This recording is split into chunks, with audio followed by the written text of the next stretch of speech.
Have you ever felt like you're running on a treadmill with your money? You save, you skip the parties, you cook at home, but your bank balance just refuses to cross that first 1 lakh rupees mark. It feels like every time you get close, life throws a wedding or a broken phone at you and you're back to square one. Here is the truth. Saving the first 1 lakh rupees is actually harder than saving the next 10 lakh rupees.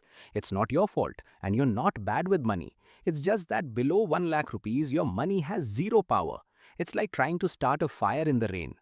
Today I'm going to show you exactly why that first milestone feels like a wall and the 3 simple steps to break through it so your money finally starts working for you instead of you working for it.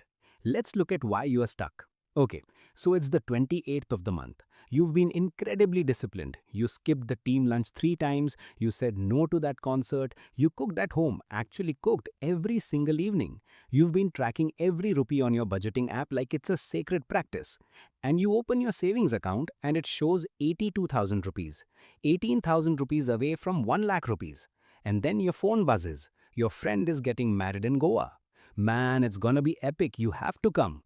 Flight, hotel, gift, that's easily 20,000 rupees gone. And just like that, you're back to 60,000 rupees again. Sound familiar? Because I've been there, literally. I am Rohan and I spend way too much time thinking about the psychology of money. Specifically, why smart, hardworking people struggle to save even when they genuinely want to save. If you're someone who earns a decent salary, knows all the right financial advice, save more, spend less, invest early, and yet somehow that first 1 lakh rupees just refuses to show up in your account, make sure you hit that subscribe button and give this video a thumbs up if it helps you out. Because today I want to show you something that completely changed how I think about money. There is a very real, very mathematical and very psychological reason why that first 1 lakh rupees is the single hardest money milestone you will ever hit. And once you understand it, the next 10 lakh rupees genuinely become easier.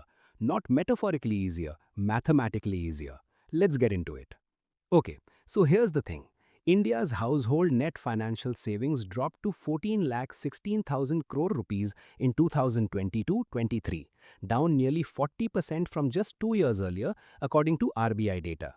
And according to the RBI's 2024-25 annual report, it has since partially recovered to about 5.1% of gross national disposable income.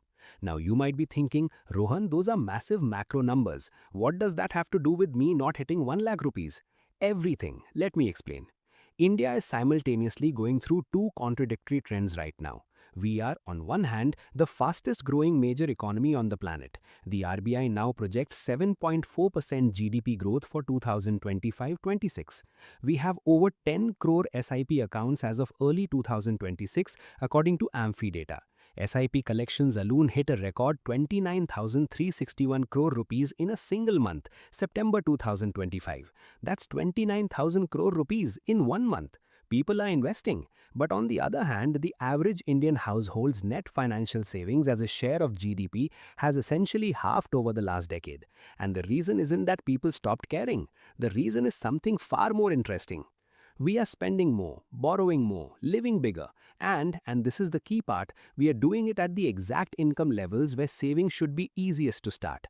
Here's what most people don't realize. The 1 lakh rupees milestone doesn't fail because of a math problem. It fails because of a timing problem.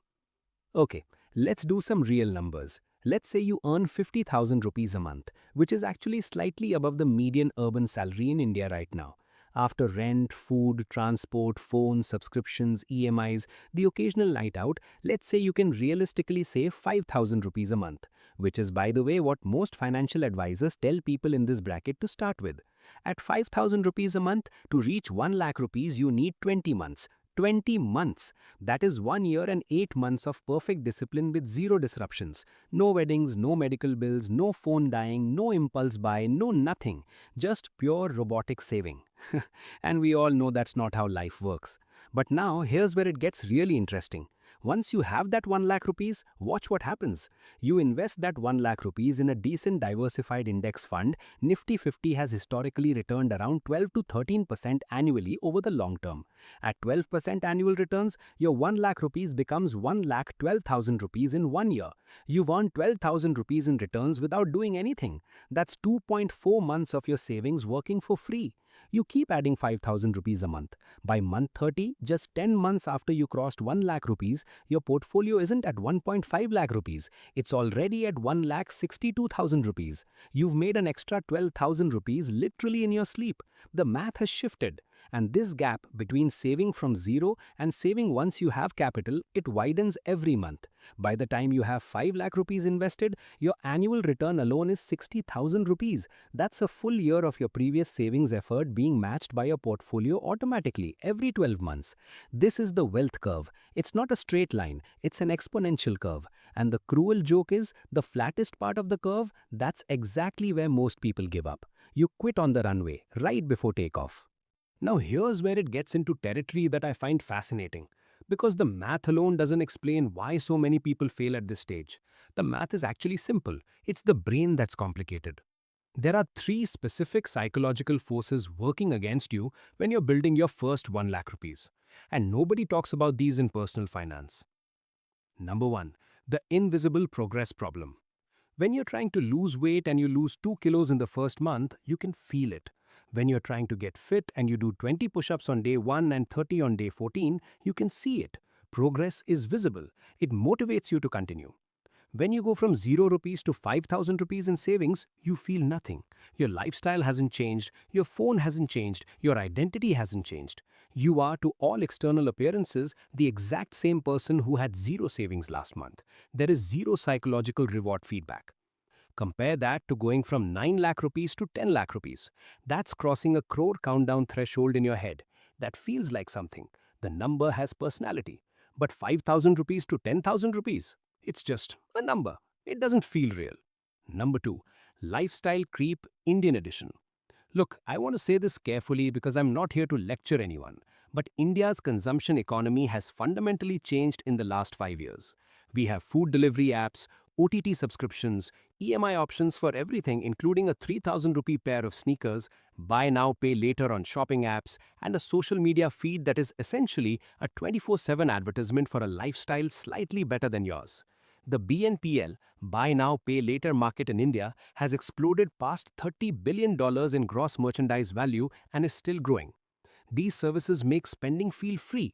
It's not free, it's future use problem. Meanwhile, your income, let's say it grows 10% this year, you get a raise. You're at 55,000 rupees now. The research on this is consistent globally and it absolutely applies here. When income rises, spending almost always rises by the same or more, especially in the 30,000 to 80,000 rupees monthly bracket. Your standard of living adjusts instantly, your savings don't. Number three, the I'll start properly once I have more money trap. This one is the killer. I've spoken to so many people, engineers, doctors, startup employees, who are waiting to get serious about money after the next salary hike, after the appraisal cycle, after they move to the new flat, after the wedding is done. Here is what actually happens. There is never a clean starting point. Life doesn't create clear windows for you. The next milestone just brings the next set of expenses. And meanwhile, compound interest, the most powerful force in personal finance, it started ticking the day you were born. It cannot be paused. Every month you wait, you're actually falling further behind. Here's a concept that I think explains wealth inequality better than almost anything else. It's called the capital threshold effect. Below a certain savings threshold, and for most middle-class Indians, that threshold is roughly 1 lakh to 2 lakh rupees, money has no momentum. It just sits there, vulnerable. Any disruption wipes it out and sends you back to zero. Above that threshold, however, money starts to behave differently. It becomes resilient, it generates returns, it can absorb small shocks without resetting to zero. And most importantly, the psychological relationship you have with money changes completely. When you have 1.5 lakh rupees in your account and an unexpected 15,000 rupees expense hits, you're annoyed, but you're fine. You dip to 1.35 lakh rupees and you continue. When you have 30,000 rupees in your account and a 15,000 rupee expense hits, you're back at 15,000 rupees. Your emergency fund is gone, your savings habit is broken, and emotionally, you feel like you're starting over again. The setbacks don't change in size. What changes is your buffer against them. This is why the first 1 lakh rupees is disproportionately hard. It's not because you're bad at money, it's because you haven't yet built the financial buffer that protects the habit itself. And the people who have that buffer, their money makes money that makes money.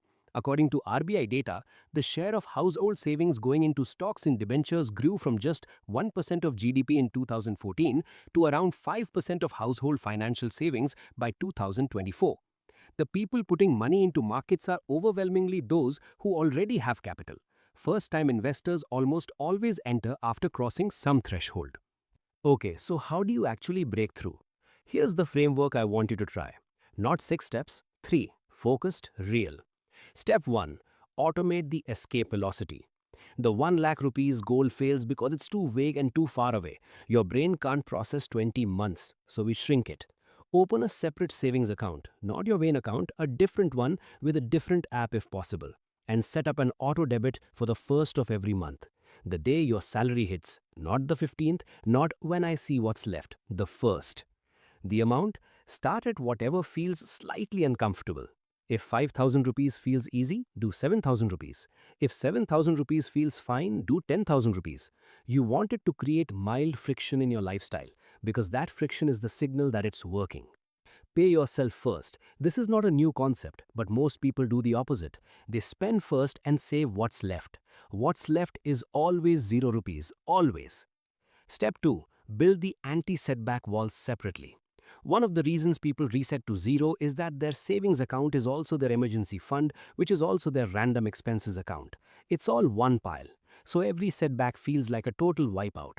Separate these mentally and physically. Your 1 lakh rupee savings goal is untouchable.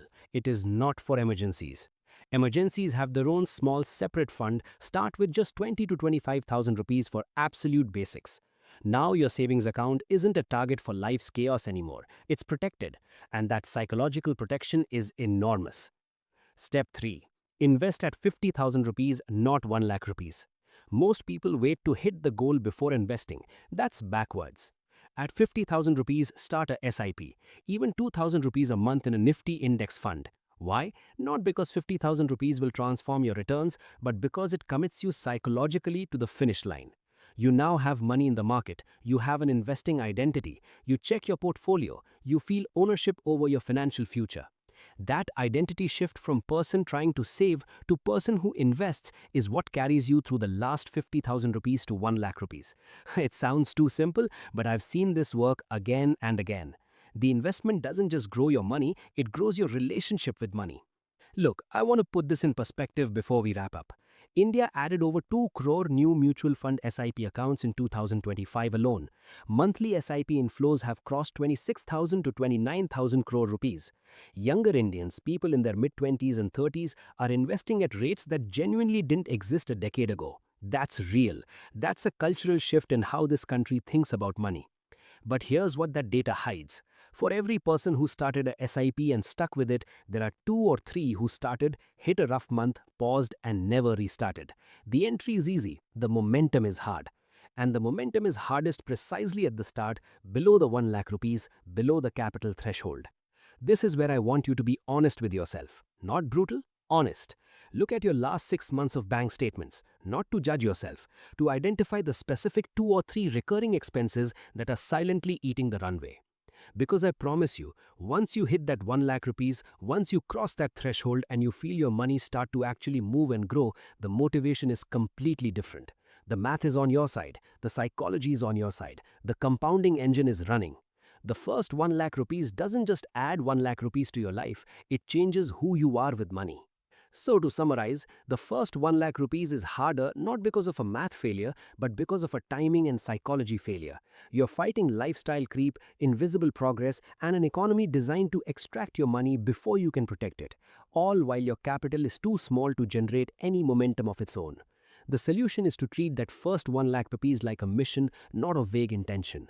Automate it aggressively. Separate your savings from your chaos money and invest at the halfway mark to commit your identity to the goal. Do that, and I genuinely believe the next 10 lakh rupees will feel almost effortless by comparison. If this video helped you think differently about your finances even a little bit, that's all I want. Drop a comment below. What's your biggest obstacle to hitting that first 1 lakh rupees? I read every single one. And if you're already past 1 lakh rupees, tell me what finally worked for you. That stuff helps the people who are still on the runway. Subscribe if you're new. There's a lot more of this coming, and I'll see you in the next one.